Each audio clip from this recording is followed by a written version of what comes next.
మొత్తం రాష్ట్రంలోనూ అదేవిధంగా మన జిల్లాలో కూడా ఈ డీజిల్ సప్లైస్ అనేది కొంత డిజరప్ట్ అవటం జరిగింది. సో దానికి సంబంధించి గౌరవ ముఖ్యమంత్రి గారు డీటెయిల్డ్గా రివ్యూ తీసుకోవడం జరిగింది. అలాగే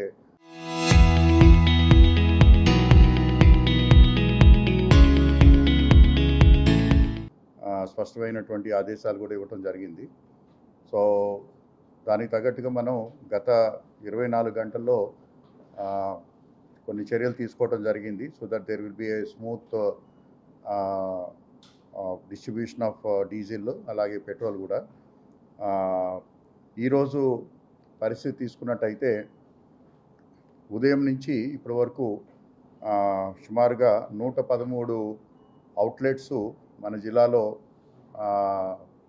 డ్రై అవుట్ అవటం జరిగింది. మన జిల్లాలో 242 అవుట్లెట్స్ కాను 113 అవుట్లెట్స్లో మనకి ఈ డీజిల్ నిల్వలు తగ్గిపోవటం జరిగింది. అలాగే ఈరోజు మనకి బీపీసీఎల్, హెచ్పిసిఎల్, ఐఓసిఎల్ ఈ 3 మెయిన్ ఆయిల్ కంపెనీ నుంచి ఇప్పటి వరకు 84 అవుట్లెట్స్కి మనకి ఈ యొక్క డీజిల్ అదేవిధంగా పెట్రోల్ రావటం జరిగింది. అలాగే వస్తూ ఉంది కూడా. అలాగే ఇంకా మిడ్ నైట్ కల్లా ఇంకొక 24 అవుట్లెట్స్కి మనకి మెటీరియల్ రావటం జరుగుతుంది, డీజిల్ కానీ పెట్రోల్ కానీ. సో ప్రతి చోట కూడా ఈ వచ్చినటువంటి డీజిల్ని లేదా పెట్రోల్ని మనం జాగ్రత్తగా అందరికీ కూడా డిస్ట్రిబ్యూట్ చేయడానికి ఏర్పాట్లు చేస్తున్నాం. అలాగే మనం గమనించుకున్నట్టయితే ఒక 3 ముఖ్యమైనటువంటి అంశాలు ఈ యొక్క సప్లై చైన్ని డిజరప్ట్ చేయడం జరిగింది. ఒకటి, ఈ ఆయిల్ కంపెనీసు సడన్గా వారి యొక్క క్రెడిట్ లిమిట్ విధానాన్ని మార్చుకోవడం జరిగింది. 1 ఏప్రిల్ నుంచి అంతకుముందు క్రెడిట్ లిమిట్ ఈ రీటైల్ అవుట్లెట్స్ అందరికీ కూడా 30 లక్షలు, 40 లక్షలు, కొంతమందికి ₹1,00,00,000 వరకు కూడా క్రెడిట్ లిమిట్స్ ఉన్నాయి. అటువంటి వాటన్నిటినీ కూడా వారు రద్దు చేసి క్యాష్ ఆన్ డెలివరీ అనేటువంటి విధానాన్ని తీసుకుని వచ్చారు. దాంతో కొన్ని రీటైల్ అవుట్లెట్స్ ఆ క్రెడిట్స్ని క్లియర్ చేయకపోవడం వల్ల, అదేవిధంగా స్లో అవ్వటం వల్ల కొంత ఈ సప్లై చైన్ ఎఫెక్ట్ అవ్వటం జరిగింది. దీంతోపాటు మనకి కొన్ని ప్రైవేటు అవుట్లెట్స్ ఉన్నాయి, ముఖ్యంగా నయారా కానీ జియో కానీ ఇటువంటివి. సో వారు గత 2-3 రోజులుగా సేల్స్ని బాగా తగ్గించడం కానివ్వండి, లేకపోతే పూర్తిగా సేల్స్ని ఆపేయటం జరిగింది. ఇవి ముఖ్యంగా మన హైవేస్లో లొకేట్ అవుతూ ఉంటాయి. సో ఇవన్నీ కూడా మనకి రెగ్యులర్ అవుట్లెట్స్ పైన ఈ ప్రెషర్ పడటం జరిగింది. దీంతోపాటు ఈ బల్క్ కన్జంప్షన్, అంటే ప్రైవేట్ బల్క్ కన్జంప్షన్కి సంబంధించి మన దగ్గర 38 అవుట్లెట్స్ ఉన్నాయి. ఇవి ముఖ్యంగా ఆర్టీసీ, అదేవిధంగా మనకి సిమెంట్ ప్లాంట్స్, అలాగే నేషనల్ హైవే కన్స్ట్రక్షన్ కంపెనీస్, వీళ్ళందరూ కూడా వారి సొంత అవసరాల కోసం ప్రైవేట్ బంకులు పెట్టుకుంటారు. వాళ్ళు డిఫరెంట్ వెండార్స్ నుంచి తెచ్చుకొస్తారు. అయితే ఆ మార్కెట్లో రేటు ఇప్పుడు దగ్గర దగ్గర 35 నుంచి 40 రూపాయల వరకు పెరగటం వల్ల సో అక్కడి నుంచి కొంత మనకి రెగ్యులర్గా ఉండే రీటైల్ అవుట్లెట్స్ పైన రావటం, ఒత్తిడి పెరగటం జరిగింది. సో ఆ విధంగా మనకి చూసుకున్నట్టయితే అంటే రెగ్యులర్ సప్లైస్ వస్తున్నటువంటి సందర్భంలో బికాజ్ ఆఫ్ దీస్ 2 డిజరప్షన్స్ వల్ల మనకి సప్లైస్ ఎఫెక్ట్ అయినాయి. ఈరోజు ఉదయం నుంచి ఈ సప్లైస్ అయినవి కూడా మనకి రెస్టోర్ అవుతూ ఉన్నాయి. మనకున్నటువంటి డేటా తీసుకున్నట్టయితే యావరేజ్న మన జిల్లా మొత్తం మీద ఈ రీటైల్ అవుట్లెట్స్ ద్వారా 432 కిలోలీటర్స్ పర్ డే అవుతూ ఉంటాయి. అయితే గత 2 రోజులుగా యావరేజ్ ఇది 475 కిలోలీటర్స్ వరకు పెరిగింది. సో అంటే సడన్గా ఎక్కువ డిమాండ్ రావటం వల్ల కూడా ఈ యొక్క డిజరప్షను రావటం జరిగింది. సో గౌరవ ముఖ్యమంత్రి గారు ఇచ్చినటువంటి ఆదేశాల మేరకు ఇవన్నీ కూడా మనం సెట్ చేసుకుంటూ retail outlet by retail outlet మనం రిప్లేస్మెంట్స్ వస్తూ ఉన్నాయి. ఈరోజు రాత్రి కల్లా కూడా చాలా వరకు మెజారిటీ ఆఫ్ ద బంక్స్కి వస్తుంది. అదే రేపు ఉదయము, రేపు మధ్యాహ్నం కల్లా పూర్తి స్థాయి నార్మల్సీకి వస్తుందని చెప్పేసి ఆశిస్తున్నాం. ఈ సందర్భంగా ప్రజలందరినీ కూడా కోరుకునేది ఏంటంటే దయచేసి ప్యానిక్ అవ్వద్దు. ఎందుకంటే డిపోస్ దగ్గర సఫిషియెంట్ క్వాంటిటీస్ ఉన్నాయి. అయితే ఈ డిస్ట్రిబ్యూషన్ మెకానిజంలో ఉన్నటువంటి సమస్యల వల్ల ఈ సమస్య తలెత్తింది. సో దాన్ని కూడా కరెక్ట్ చేసుకోవడం జరిగింది. రేపు మధ్యాహ్నం కల్లా కూడా నార్మల్సీకి వస్తుందని చెప్పేసి అనుకుంటున్నాం. అలాగే పూర్తిగా మనకు కావాల్సినటువంటి క్వాంటిటీస్ కూడా అందుబాటులోకి వస్తాయి. మీన్వైల్ మనం ఈ అందుబాటులో ఉన్నటువంటి ఏదైతే డీజిల్ కానీ పెట్రోల్ కానీ ఉందో దాన్ని హోర్డింగ్ చేయకుండా, అలాగే ఈ ప్యానికీ బయింగ్ని ప్రివెంట్ చేయడం కోసం కొన్ని జిల్లా స్థాయిలో కొన్ని నిర్ణయాలు తీసుకోవడం జరిగింది. ఆ నిర్ణయాల ప్రకారము 3 వీలర్స్కి అన్నీ కూడా మనం వారికి ఎటువంటి రిస్ట్రిక్షన్ లేకుండా వెహికల్ వెళ్ళినప్పుడు వాళ్ళు they can have the full tank capacity.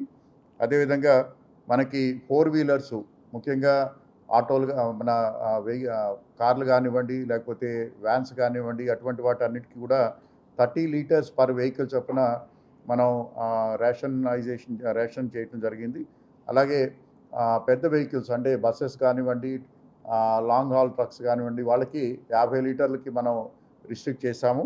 అదేవిధంగా మన జిల్లాలో కేసీ కెనాల్ బెల్ట్లో అలాగే బద్వేల్ ఏరియాలో మనకి వరి కోత ముమ్మరంగా సాగుతూ ఉంది. మన జిల్లాలో ఇంచుమించుగా మనకి ఒక 80 అట్లాంటి యూనిట్స్ ఉన్నాయని చెప్పేసి మనకి ఇన్ఫర్మేషన్ ఉంది. వీటికి ప్రతిరోజు కూడా ఉదయం నుంచి రాత్రి వరకు వెహికల్ పనిచేయటం కోసం సుమారుగా 80 లీటర్లు కావాలి. సో ఆ వరి కోత యంత్రాలకి పూర్తిగా మనం వారికి కావాల్సినటువంటి ఇది ఇవ్వటానికి ఆదేశాలు ఇచ్చున్నాం. అలాగే వారు దగ్గరలో ఉన్నటువంటి అగ్రికల్చర్ ఆఫీసర్ దగ్గరికి వెళ్ళినట్టయితే వారి రికమెండేషన్ తోటి వారికి 80 లీటర్ల కూపన్లు ఇవ్వటం జరుగుతుంది. అలాగే ఎవరైనా ఎమర్జెన్సీ సిచ్యువేషన్స్లో, ఎస్పెషల్లీ హాస్పిటల్స్ కానివ్వండి, లేకపోతే క్రిటికల్ యూనిట్స్ కానివ్వండి, వాళ్ళు జనరేటర్స్ కానీ ఎక్కడైనా కావాలన్నట్టయితే వారికి కూడా కూపన్ విధానం ద్వారా మనం ఒక్కొక్కరికి 50 లీటర్ల చొప్పున ఇవ్వాలని చెప్పేసి మనం నిర్ణయం తీసుకున్నాము. అలాగే ఎట్టి పరిస్థితుల్లోనూ కూడా ఈ బల్క్ కన్జ్యూమర్ యొక్క వెహికల్స్, అంటే మనకి హైవే వెహికల్స్ కానివ్వండి, నేషనల్ హైవే వర్క్స్ జరుగుతున్నాయి. ఆ నేషనల్ హైవేలో పనిచేస్తున్నటువంటి వెహికల్స్ కానివ్వండి, లేకపోతే ఈ జువారీ సిమెంటు, లేకపోతే ఐసీఎల్, దాల్మియా, వాళ్ళ వెహికల్స్ ఏవైతే ఉన్నాయో వాటన్నిటికీ కూడా బయట బంకుల్లో ఎక్కడ కూడా ఇవ్వకూడదు అని చెప్పేసి మనం నిర్ణయం తీసుకున్నాం. Because already they have their own bulk outlets ఉన్నాయి కాబట్టి దాంట్లోనే వాడుకోవాలి. సో అదేవిధంగా ప్రతి అవుట్లెట్కి సంబంధించి ఒక రెవెన్యూ ఆఫీసర్ని కూడా మనం నామినేట్ చేయడం జరిగింది. They are available at the bunk level. So they are monitoring each and every bunk. అలాగే పోలీస్ వారి సహకారంతో ఎక్కడైతే మెటీరియల్ వస్తుందో అక్కడ క్యూ సిస్టమ్ అది మేనేజ్ చేసుకుని ఇప్పుడు ఇచ్చినటువంటి ఆదేశాల మేరకు అందరికీ అందుబాటులో వచ్చే విధంగా జిల్లాలో చర్యలు తీసుకోవడం జరిగింది. ఐ థింక్ రేపు మధ్యాహ్నం కల్లా మనకి కొంత వెసులుబాటు వస్తుంది. పూర్తి స్థాయిలో మనకి సప్లైస్ రెస్టోర్ అవుతాయని చెప్పేసి అనుకుంటున్నాము. సో ఇది ప్రజలందరికీ కూడా మరొకసారి తెలియజేసేది ఏంటంటే, don't panic, supplies are on the way. మీరు ఓన్లీ ఇంకొక 24 అవర్స్ దయచేసి సహకరించండి. I think all the supplies will be restored. ఏమండి, 2 వీలర్స్ డీజిల్ అనేది petrol there is no bar, sufficient quantities ఉన్నాయి అన్ని చోట్ల కూడా. డీజిల్ మాత్రమే మనకి ఈ సమస్య వచ్చింది. సో 2 వీలర్స్లో డీజిల్ వాడేవి చాలా తక్కువ ఉంటాయి. There is no restriction. Yeah, so పెట్రోల్కి సంబంధించి 18 అవుట్లెట్స్లోనే మనకి నో స్టాక్ అని ఉంది. సో అవి అన్నీ కూడా ఇప్పుడు సప్లైస్ వస్తున్నాయి. ఎందుకంటే పెట్రోల్లో మనకి ఎక్కువగా మనకి స్పైక్ లేదు, నార్మల్ కన్జంప్షన్ ఉంది. కాకపోతే ఏంటంటే నిన్న మొన్న ఉన్నటువంటి కొంత ఈ పానికీ సిచ్యువేషన్ తోటి 3 లీటర్లు కావాల్సిన వాళ్ళు 5 లీటర్లు, 5 లీటర్లు కావాల్సిన వాళ్ళు 10 లీటర్లు కావాలి. సో అది కొంత గ్యాప్ ఉంది. I think that will be restored. అవును. సో ఎట్టి పరిస్థితుల్లో కూడా ప్రైవేట్ కానీ, లేకపోతే వాటర్ క్యాన్స్ కానివ్వండి, లేకపోతే డ్రమ్ముల్లో ఎక్కడ కూడా ఫిల్ చేయడానికి వీల్లేదు. దానికి రిస్ట్రిక్ట్ చేశాము. ఓన్లీ ఆ విధంగా చేయాల్సింది, పర్మిట్ చేసేది ఓన్లీ 2 కేటగిరీస్లోనే. ఒకటి ఈ వరి కోత యంత్రాలు, వాళ్ళకి 80 లీటర్లు పర్ డే చొప్పున మనం రేషన్ ఇస్తున్నాము రేషన్లో. అలాగే కొన్ని క్రిటికల్ ఇన్స్టలేషన్స్ లైక్ హాస్పిటల్స్ కానీ వాళ్ళకి జనరేటర్కి సంబంధించి కూడా ఇదే విధమైనటువంటి రిస్ట్రిక్షన్ పెట్టాము. But we will be supplying to them. ఇవి తప్పించి మిగిలిన వాళ్ళకి ఎవరికి కూడా అదర్ కంటైనర్స్లో ఇవ్వటం అనేది నిషేధించడం జరిగింది. అందరికీ నమస్కారం. ఇప్పుడే కలెక్టర్ సార్ చాలా డీటెయిల్గా ఎక్స్ప్లెయిన్ చేశారు.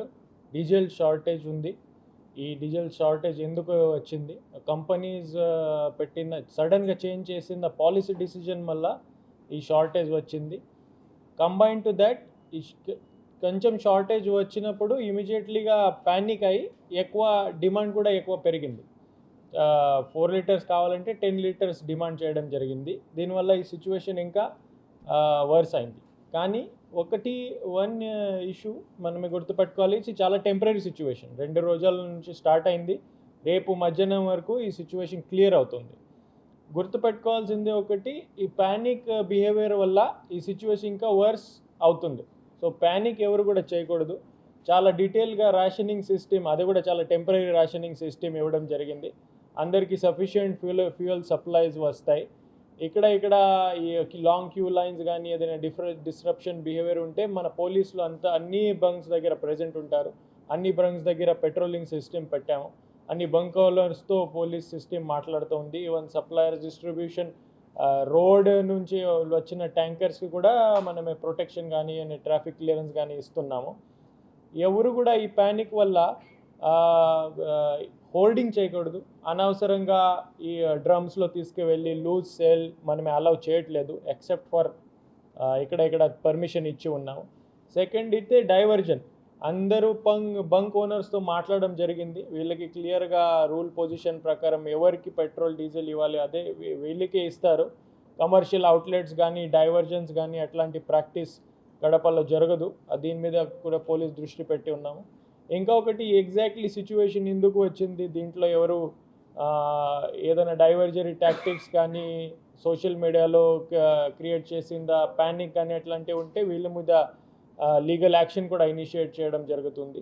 సో మళ్ళీ ఒకసారి నేను రిపీట్ చేస్తాను, ఈ చాలా temporary situation. District administration, state administration అంతా ఈ సిచ్యువేషన్ క్లియర్ చేయడానికి డే అండ్ నైట్ చేస్తున్నారు. రేపు మధ్యాహ్నం వరకు ఈ సిచ్యువేషన్ చాలా వరకు క్లియర్ అవుతుంది.